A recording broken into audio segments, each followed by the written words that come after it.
falando aqui de alguns exames que podem influenciar diretamente aqui na nossa adequação de carboidratos no planejamento alimentar.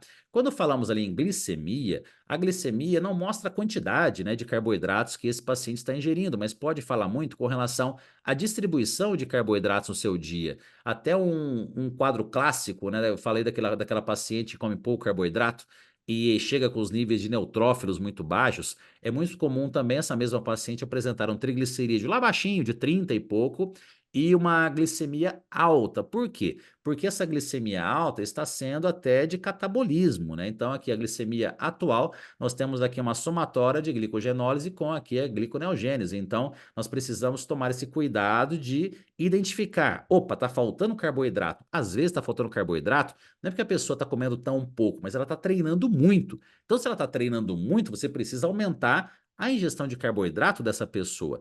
Claro que alguém com hipotiroidismo descontrolado, alguma hipertrigliceridemia por outro objetivo, essa base aqui ela já não faz sentido. Então vamos pensar também em alguém que está saudável, está ali sem um quadro clínico mais específico. Você pode ter um parâmetro desse triglicérides de 70, 90, mas pode ser que o paciente seja com 60, resultado incrível, saudável, exames ótimos, composição corporal indo muito bem.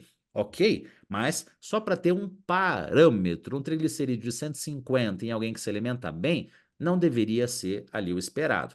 Temos a hemoglobina glicada, que é um exame fantástico que mostra os últimos 3 meses com relação ali à média glicêmica. Então, aqui o ideal, né? Claro que o ideal, de novo, parâmetro de cada paciente, mas a gente espera que a média das pessoas tenha ali uma hemoglobina glicada abaixo de 5, mas aquele paciente que chega no consultório com 6,2 e você consegue reduzir para 5,6, ou um paciente de 70 anos de idade com 5,5, opa, né, pode ser interessante. Então, desde suplementos interessantes aqui para controle da resistência insulínica ou até mesmo o processo de glicação avançada podem ser utilizados, mas aí é identificar cada caso. Por isso que na pós-graduação a gente trabalha muito com caso clínico, né? Porque a gente explica um geral, assim como eu estou fazendo aqui hoje, mas faz muito sentido mesmo quando a gente pega. Vamos analisar os exames laboratoriais de um atleta de endurance, de um fisiculturista, de uma mulher que faz bem exercício e nunca usou hormônio na vida. Opa, essa mulher, ela usa oxandrolona, ela tem gestrinona, uma mulher pós-menopausa, aí realmente começa a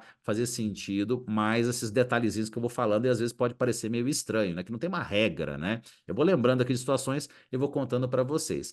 A frutosamina, quando a gente precisa ali de uma resposta mais rápida, mas não é um exame tão assim usual no nosso dia a dia. Insulina, às vezes a gente pode até ter essa visão, né, de uma insulina dentro do valor de referência, aí sim, o valor de referência para a insulina é muito elevado. Se a gente considera uma insulina de 20, que às vezes está até dentro do valor de referência do laboratório, mas é variado, cada laboratório tem o seu valor de referência, claro que tem parecidos, mas tem as suas particularidades, mas você pega lá o índice HOME-R acima, né, então mostra que o paciente está com resistência insulínica, mas com uma insulina normal, então é algo, né, que nós precisamos pensar uma insulina até abaixo de 10, até eu coloco aqui abaixo de 8, mas eventualmente pode ser que aquele paciente que tem uma insulina de 5 apareça no consultório com uma insulina de 18. Eventualmente teve um período ali mais de um relaxamento, cuidado com pacientes que estão administrando GH na noite anterior e pode aqui afetar também a interpretação dos seus exames laboratoriais. Por isso que a visualização